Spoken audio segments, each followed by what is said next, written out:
Welcome back, everybody, to another deep dive. And today we're going to be tackling some of the biggest mathematical breakthroughs of 2024. We'll be pulling most of our information from a recent article by Quantum Magazine. Always a great publication, and a big shout out to the Simons Foundation for their support of Quantum Magazine. It's a really fascinating time to be following mathematics right now. Especially this year, we're seeing this collision of like pure mathematics and the growing influence of AI. Yeah, for sure. And I think that's no more clear than in the proof of the geometric Langlands conjecture. This like massive undertaking, 800 pages, like 3 decades in the making to finally prove this thing. Can you maybe give us just like a quick rundown of why this is such a big deal and like where it fits into mathematics as a whole?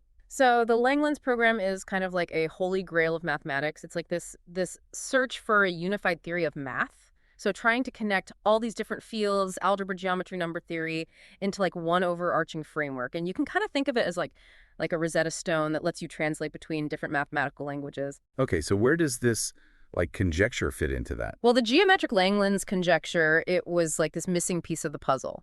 And its proof, it actually reveals all these deep connections between areas of math that like really seemed completely unrelated before. Like it links geometric objects called sheaves. I'm not familiar with those. So sheaves are like, it's a way to organize information over a geometric space. So you can think of them as like blueprints for building mathematical structures. Okay. And it links those to the representation theory of groups, which studies symmetries. So like how symmetrical something is. Yeah, basically. And it's amazing because it shows how these seemingly different concepts are like two sides of the same coin. I see. So like this is more than just like proving one thing. It's like creating this whole bridge between these different areas of math. Yeah, exactly. It's like opening these whole new avenues for research. And it suggests there's this like a deeper, more fundamental structure to math than we thought. That's insane. And it makes me think about another big theme of this year, artificial intelligence. We saw AI actually competing in the International Mathematical Olympiad. Deep Minds, alpha geometry, and then later alpha proof. Yeah. Did anyone see AI meddling at this level coming in? I think it definitely caught a lot of people off guard. So alpha geometry was using this geometric reasoning to compete, and it did incredibly well. Then Yeah. alpha proof, it actually integrated with Google's language model Gemini, and that pushed it even further to win a silver medal. Wow. So how does like an AI actually prove a theorem? That's what's so interesting. It uses this combination of like symbolic reasoning, like you know how humans manipulate equations. But it combines that with pattern recognition on a huge scale. So it can sift through tons of data, identify potential patterns, and then use those to construct logical arguments. So it's almost like AI is developing its own form of mathematical intuition. But is it really like understanding these concepts, or is it just like super advanced pattern matching? That's a really great question, and it's something that people are still debating. But it's clear that AI is becoming this incredibly powerful tool for math research. You know, it can explore these vast landscapes of possibilities, help identify new avenues of research, even help with constructing parts of proofs. This is more like a collaborator than a replacement. Exactly. AI is a co-pilot for mathematicians. Which I think makes me think about this discovery of mathematical murmurations. Yeah. The idea that equations can behave like flocks of birds. It's like poetry almost. It really is a fascinating discovery. It shows how interconnected nature and mathematics can be. So researchers found that elliptic curves, these equations that are very important in number theory and cryptography, they exhibit these patterns that when you visualize them, they look incredibly similar to the movements of bird flocks. That's so wild. Yeah. But beyond just the visual beauty, what's the like mathematical significance of this? It's already led to new insights in the development of these new functions. Just by studying these patterns, researchers are gaining this deeper understanding of the structure of elliptic curves. So the equations are almost like whispering secrets about the nature of numbers, and we're starting to understand them. Yeah, it's a really cool way to think about it. And it's like a testament to the power of observation and how beauty and elegance can guide us to deeper mathematical truths. Absolutely. All right, let's move on to something that maybe seems a little more down to earth, but gets very complex very quickly. Yeah. Sphere packing. You know, everyone's tried to fit as many oranges as possible into a box. But this problem becomes something else entirely when you go beyond 3 dimensions.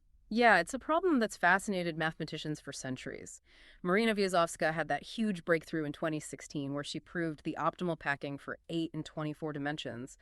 But finding a general solution for any number of dimensions is still this like elusive goal. And that's where this breakthrough from this year comes in, right? The use of disorder in sphere packing. Exactly. Researchers kind of threw out the rule book, and instead of looking for these highly ordered arrangements, they started exploring these disorderly packing That's arrangements. so counterintuitive. I know, right?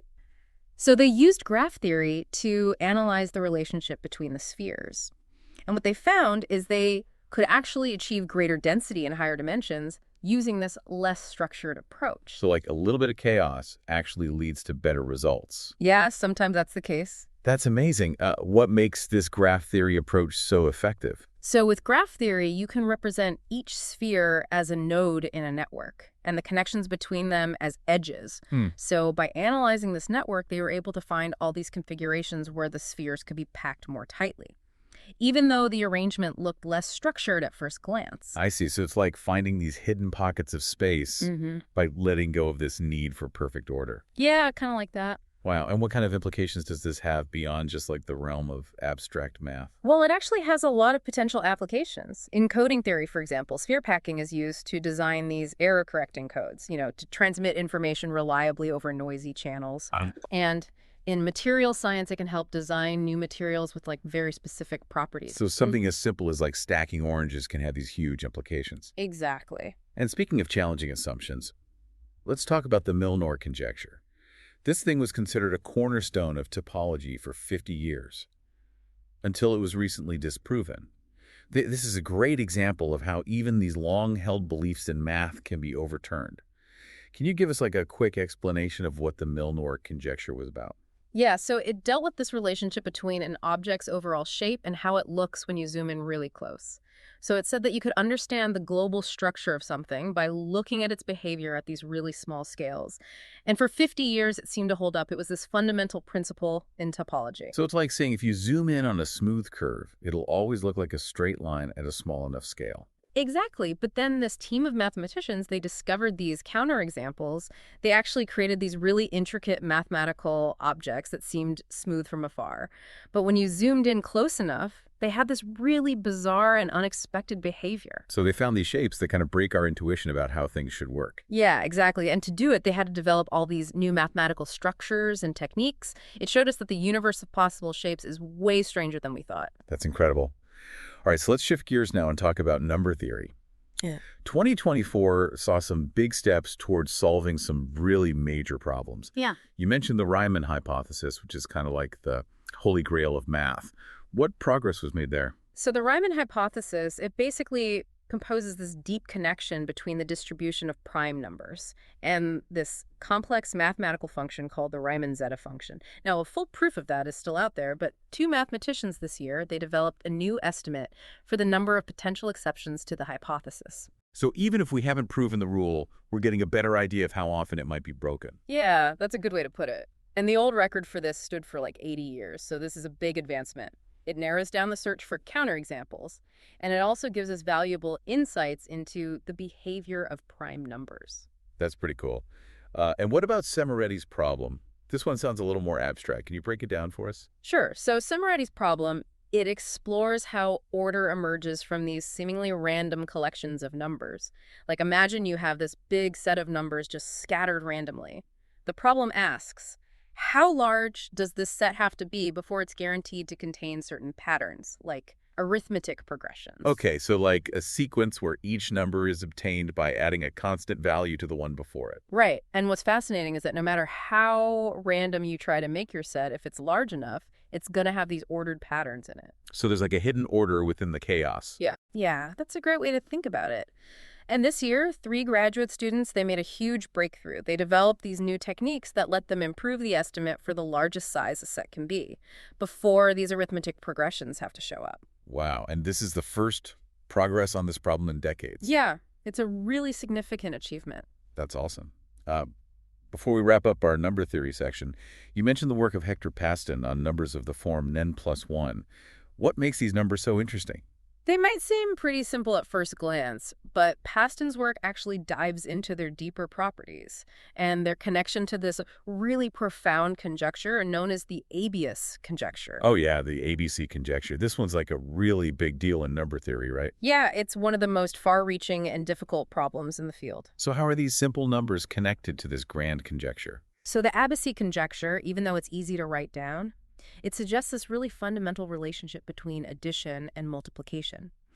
And Paston's research on these numbers provided some really valuable insights into how those two operations interact. So it's like he's shining a light on this little corner of math, and it's helping us understand the bigger picture. Precisely, and each new insight, even if it seems small, it can bring us closer to unlocking the secrets of these grand mathematical structures. And that's what makes mathematical exploration so fascinating. It's this constant journey of discovery where each new finding opens up new avenues for exploration and deeper understanding.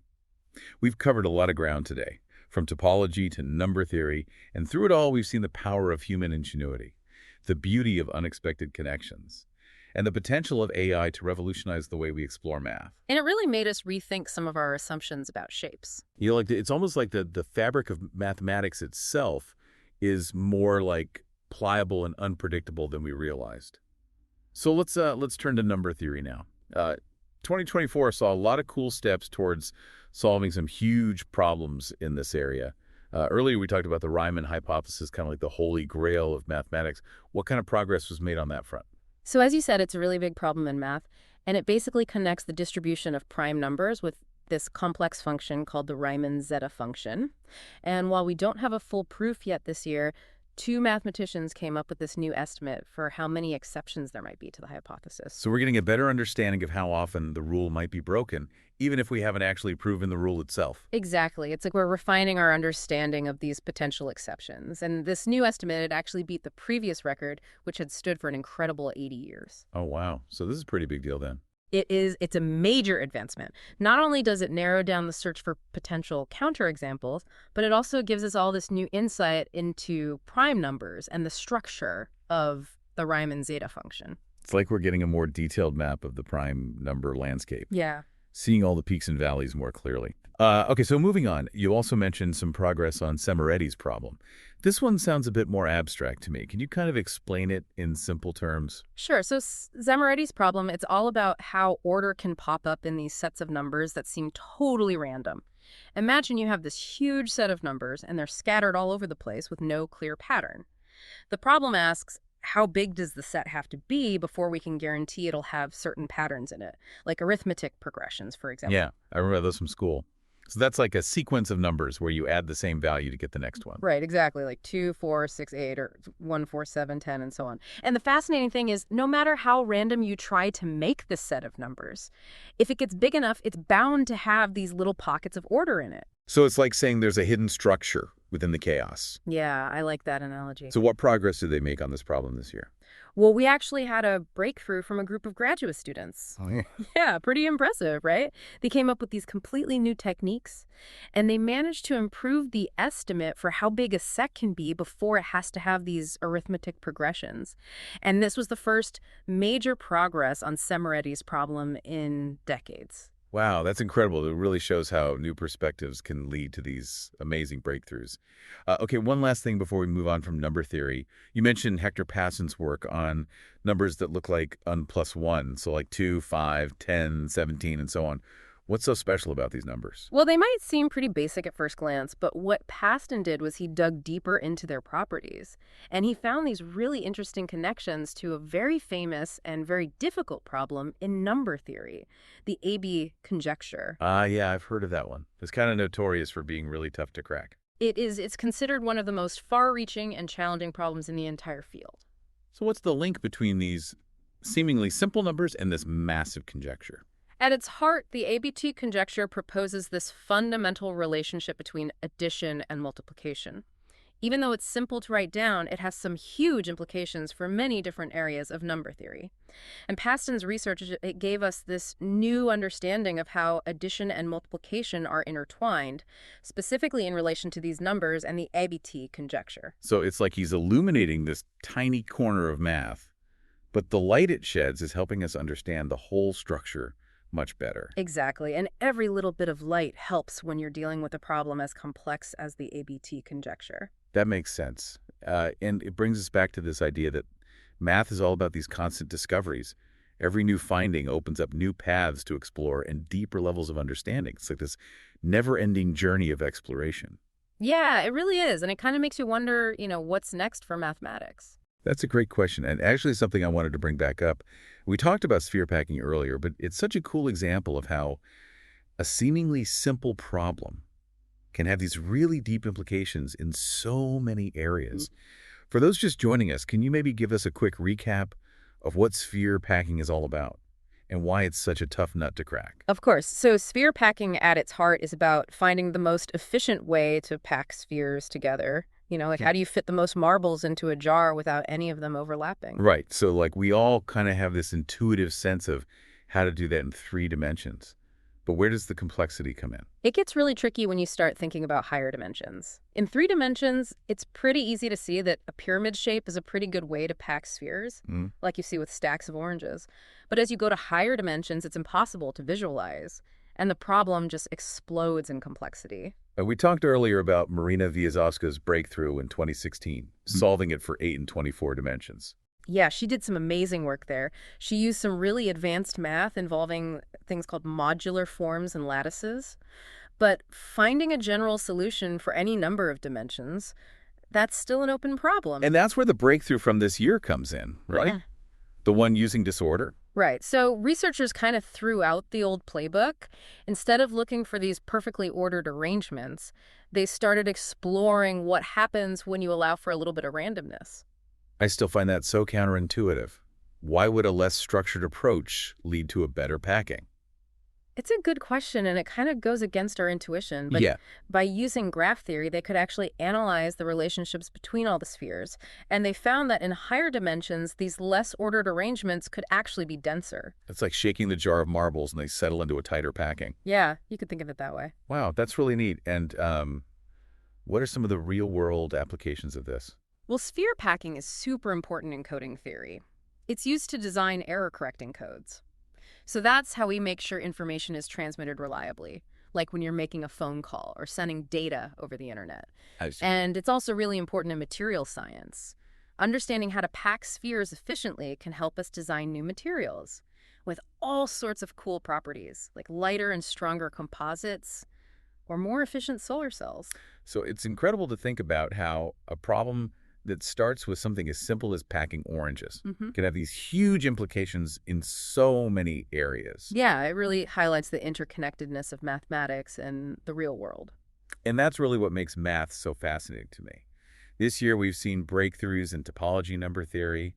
We've even seen AI starting to play a role in proving theorems. It's been a pretty amazing year for math. It really has, and it makes you wonder what's next. Who knows what the future holds? But if this year is any indication, I think we're in for some pretty incredible discoveries. Absolutely. So for our listeners who want to dive deeper into all this amazing math research, be sure to check out Quantum Magazine. They get some really great articles that explain all these complex ideas in a really accessible way. And a big thanks again to the Simons Foundation for their support of Quanta. And to all of you listening, thank you for joining us on this deep dive into the world of mathematics. Until next time, keep exploring, keep learning, and keep that curiosity alive.